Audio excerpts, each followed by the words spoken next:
नमस्कार मु साधारण ज्ञान चैनल तरफ आपनको स्वागत जनाऊँगी। चलंतु आज जानिबा अन्यतम स्वाधीनता संग्रामी प्रवादी पुरुष समाजवादी नेता विषय। जय राजगुरु ओडिया स्वाधीनता संग्रामी जयकृष्ण राजगुरु महापात्र ओडिशा जन्मित जने भारतीय स्वाधीनता संग्रामी थिले। से खोर्धार राजा गजपति मुकुंद देव द्वितीय राजदरबार राजकीय राजगुरु हेबा सह राजांग सेनाबाहिनी मुख्य सेनापति और राजांग प्रशासनिक प्रतिनिधि मध्य थिले।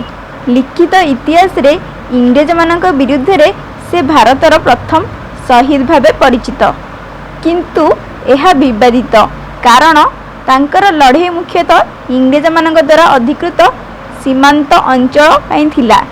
ओडिशार किंबा भारतर स्वाधीनता पाई नथिला बोली अनेकंक मंतव्य। परे बक्सी जगबंधुଙ୍କ नेतृत्व रे पाइक विद्रोह को इंग्रेज मानक विरुद्ध रे ओडिया मानक प्रथम विद्रोह बोली अनेक क्षेत्र रे ग्रहण करा जाए। बाल्यकाल जयराजगुरु 1739 मसीहा अक्टोबर मास 29 तारिख दिन कार्तिक शुक्ल अँला नवमी दिन पुरी जिल्लार हरेकृष्णपुर ग्रामर चांद राजगुरु और हीरामणि देवी ठारू जन्मग्रहण करथिले।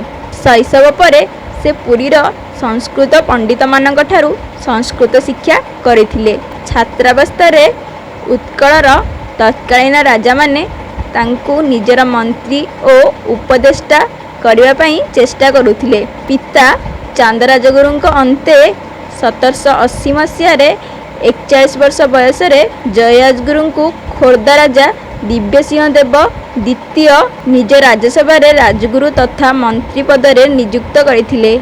एहा परठू से जयराजगुरु रूपे परिचित हेले। दिव्यसिंह देवଙ୍କ अंते तांक नाबालक पुत्र मुकुंद देव द्वितीय को सिंहासन रे बसाई से 1798 मसीहा प्रकृत राज्यकार्य को निज हाथ को नहीं।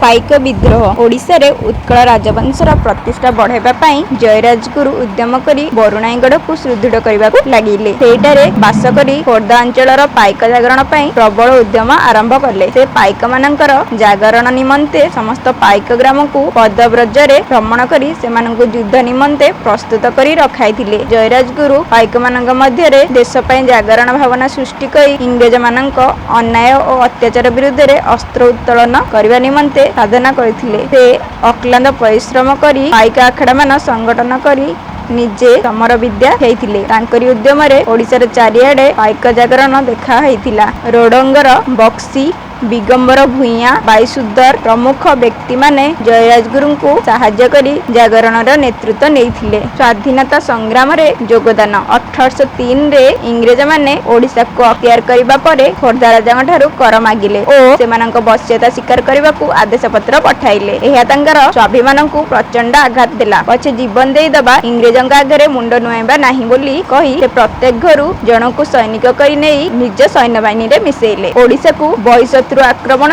रक्षा करने से बरुणाईगढ़ को सुदृढ़ करथिले। सेठारे बास करी खोर्धा अंचलर पाइक जागरण रे चेष्टा करथिले। गाँ को गाँ पादरे चली चली से पाइक माननकु युद्ध पई प्रस्तुत कराउथिले। से पाइक आखड़ा माननकरे निजर समर शिक्षा देउथिले। हुआ जाय जे से ही प्रथम इंग्रेज माननक विरुद्ध रे गरिला युद्ध कौशल आरंभ करथिले। 1804 रे महानदी कूल से प्रथम थर इंग्रेज मानक ऊपर आक्रमण करथिले। एहा इंग्रेज मानकु एक शक्त धक्का देइथिला। एहार प्रतिरोध करिया पई से माने मांद्राज रु अधिक सैन्य मगाइथिले। 1804 डिसेंबर को बरुणाई पहाड़ निकटस्थ बरुणाईगढ़ रे इंग्रेज बाहिनी 7000 गुलीगोला रे सुसज्जित सैन्य सहित जयराजगुरु नेतृत्व रे कतिपय खोर्धा पाइक लड़ी निज विरोधर परिदर्शन करथिले, जहा इंग्रेज मानकु हत बम्ब कराइथिला। केतेक फल देशद्रोही को प्रलोभित करी सेमाने जयराजगुरु को बंदी कले और ओडिशार शेष स्वाधीन दुर्ग को अख्तियार करिनेले। शेष जीवन 1806 रे जयराजगुरु को विचार पई मेदिनीपुर को स्थानांतरित करी दिया गला। सेठारे विचार परे सेमाने तांकु अमानसिक भावे डिसेंबर 6 तारिख दिन हत्या करथिले। जयराजगुरु अत्याचारी इंग्रेज मानक सामना रे नई नथिले। सेथिपई लोक कथा प्रचलित अछि जे जया पछे जीवन देला नुआई नाही मथा। वीडियोटी केमिति लागिला तळे कमेंट रे लेखंतु आ भल लागिले लाइक शेयर एवं सब्सक्राइब करंतु।